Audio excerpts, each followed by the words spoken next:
A renewed effort tonight that could curtail our Second Amendment rights to keep and bear arms if President Obama has his way. He wants the Senate to ratify a little-known treaty that would create a national registry for guns. Under that treaty, other nations would be able to identify gun owners in the United States. Bill Tucker has our report. President Obama went to Mexico and brought back a 12-year-old treaty. I'm urging the Senate in the United States to ratify an inter-American treaty known as CIFTA to curb small arms trafficking that is a source of so many of the weapons used in this drug war.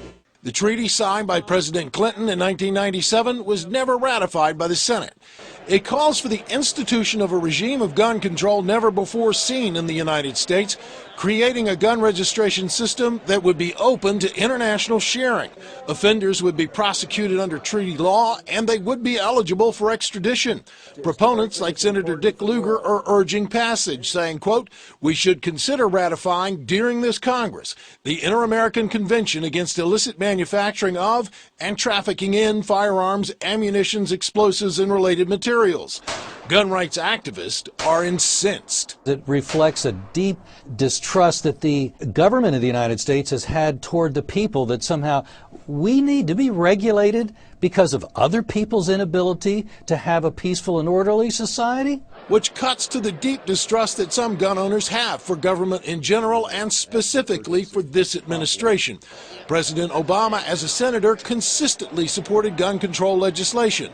His Attorney General, Eric Holder, is also in favor of gun control.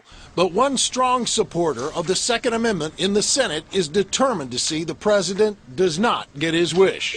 The president said it is a very high priority for him to get this treaty that takes away our Second Amendment rights ratified by the Senate. It is a very high priority for me to make sure that this treaty never gets ratified by the United States Senate, and we will find the votes to defeat it. Gun control is an issue that the Democratic congressional leadership has not been eager to embrace just yet, but that is what has gun rights groups concerned about this treaty. It isn't being presented as gun control.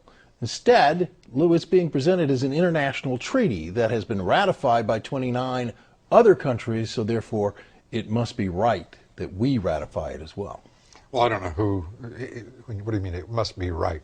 Because 29 other countries don't have a Second Amendment or a Constitution. Correct, and that seems to be President Obama's logic. You know, this is an international treaty. We're fools if we don't pay attention to what is being done and before our very eyes, and that's what is taking place. And no one can blame President Obama.